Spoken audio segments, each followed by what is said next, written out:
Hi hello friends, എല്ലാ കൂട്ടുകാർക്കും പുതിയൊരു റിവ്യൂയിലേക്ക് സ്വാഗതം. അങ്ങനെ നമ്മളെല്ലാവരും കാത്തിരുന്ന പ്രകാശന്റെയും അമ്മുമ്മയുടെയും വിക്രത്തിന്റെയും കൂട്ടുകാരുടെ ഡാൻസ് ഒന്നും ഇന്നത്തെ എപ്പിസോഡിൽ ഉണ്ടായില്ല. നാളെയാണ് ആ ഭാഗങ്ങളൊക്കെ കാണിക്കണം കേട്ടോ.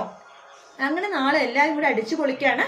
എനിക്ക് തോന്നുന്നു അമ്മുമ്മയും കുറച്ച് അടിക്കുന്നുണ്ടെന്ന് തോന്നുന്നു. അതുകൊണ്ടാണ് അത് ആ രീതിയിൽ ഡാൻസ് കളിക്കണത്. അപ്പോൾ ഡാൻസ് കഴിയുമ്പോഴേക്കും രാജപ്പൻ പറയണ്ടടാ, നാളെ നീയും നിന്റെ ഭാര്യയും കൂടിയിട്ട് അവിടെ അതായത് ഹോട്ടലിൽ ഇരിക്കുന്ന സമയത്ത് ഞങ്ങൾ നല്ലൊരു സ്വർണം പോലെ തോന്നിക്കുന്ന ഒരു കിരീടമൊക്കെ നിന്റെ തലയിൽ വെച്ച് തരുമെന്നൊക്കെ പറയാണ്.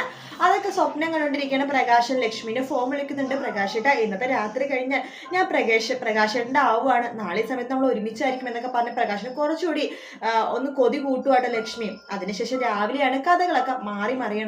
പ്രകാശൻ പോയി രജിസ്റ്റർ ഓഫീസിൽ പോകുമ്പോഴേക്കും അവിടെ കാണുന്ന കാഴ്ച പ്രകാശൻ ഞെട്ടിപ്പിക്കണതാണ്. ദേ നിൽക്കുന്നു ലക്ഷ്മി. അത് ലക്ഷ്മി വെറുതെ നിൽക്കുമെന്നല്ല, തനിക്കെതിരെ കേസ് കൊടുത്തിട്ട് നിൽക്കുവാണ്. അതായത് പ്രകാശിനെതിരെ കേസ് കൊടുത്തിട്ടാണ് ലക്ഷ്മി അവിടെ നിൽക്കുന്നത്. ആ ഒരു രീതിയിൽ പ്രകാശിനെ പോലീസുകാർ തൂക്കിക്കൊണ്ട് പോകുന്നുണ്ട്. പോലീസിന് മുമ്പ് തൊട്ട് പ്രകാശിന്റെ മോനെയൊക്കെ വല്ലാത്ത ദേഷ്യമുള്ളത് കൊണ്ട് തന്നെ അവർ ആ രീതിയിൽ തന്നെയാണ് പോലീസുകാർ ട്രീറ്റ് ചെയ്യണത്.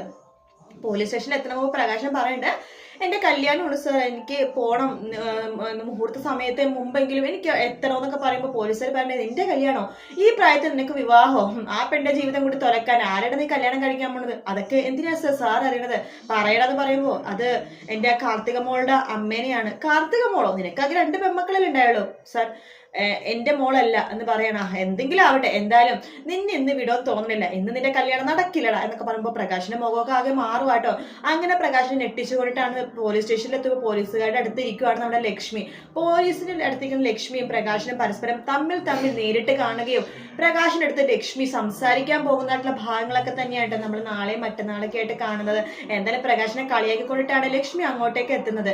കാത്തിരുന്ന് കാണാം. വീഡിയോ ഇഷ്ടപ്പെട്ടെങ്കിൽ ലൈക്ക് ചെയ്യുക, സബ്സ്ക്രൈബ് ചെയ്യുക, കമന്റ് ചെയ്യുക. മറ്റൊരു വീഡിയോ ആയിട്ട് വീണ്ടും കാണാം. Take care, bye bye.